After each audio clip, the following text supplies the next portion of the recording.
Coucou, salut, bonjour à vous, bonjour à toi qui me regarde en ce moment et bienvenue à 3 minutes de prédication. Ce matin, je vais nous parler d'une histoire qui s'est passée dans la Bible. Il s'agit de l'histoire dans le livre de Jean chapitre 5, le verset 1 au verset 16. Oui, dans Jean chapitre 5, le verset 1 à 16, la Bible nous parle d'une piscine, la piscine de Bethesda. Plusieurs parmi vous connaissent bien l'histoire dans la piscine de Bethesda. La piscine de Bethesda était caractérisée de 5 portiques, ça veut dire 5 entrées. Et dans cette piscine, la Bible dit qu'il était couché bon nombre de malades. Les aveugles, les paralytiques, les estropiés, et bon, tout genre de malades.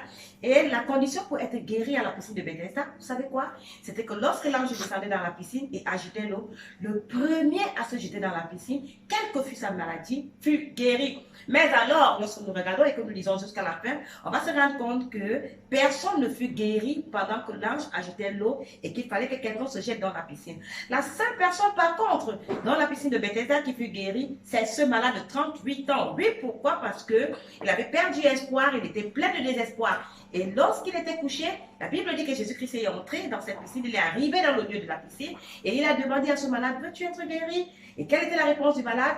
Ah, Seigneur, je n'ai personne pour me jeter dans l'eau parce que lorsque je veux y aller, quelqu'un est déjà tombé avant moi. Alors Jésus lui dit, lève-toi, prends ton lit et marche.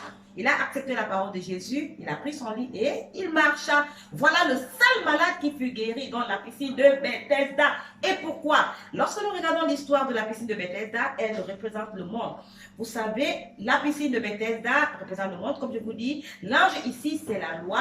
Et les malades, c'est vous et moi. Nous sommes malades. Le péché est la maladie qui mine, n'est-ce pas, l'homme aujourd'hui et qui empêche l'homme de pouvoir avoir la communion avec Dieu et à pouvoir aller au ciel.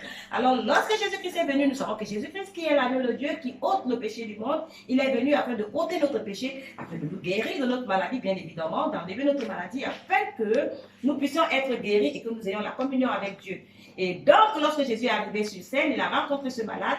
Et c'est pour cela que ce malade, la rencontre avec Jésus-Christ, l'a amené à être guéri de sa maladie. Ah oui, nous aussi, nous voulons être guéris parce que l'ange ici représente la loi. Nous voulons être guéris, nous voulons être quittes de nos péchés au travers de la loi, mais c'est une chose qui est, comme je vous ai dit, la première vidéo, quasiment impossible. Alors, pour que nous soyons guéris de notre mal, que nous soyons guéris de notre péché, nous avons besoin de rencontrer Jésus-Christ, qui est cet agneau qui est venu pour ôter nos péchés, qui est venu mourir pour nos péchés. Et à cause de Jésus-Christ, nous sommes justes, nous sommes saints, nous sommes parfaits. Ah oui, si vous avez aimé la vidéo jusqu'à maintenant, j'aimerais que vous me laissiez, n'est-ce pas, votre impression ou alors votre critique ou quel que ce soit dans le commentaire. Et pour ce, je vous dis au revoir et à prochainement dans une autre édition de 3 minutes de prédication. Merci beaucoup et à prochainement.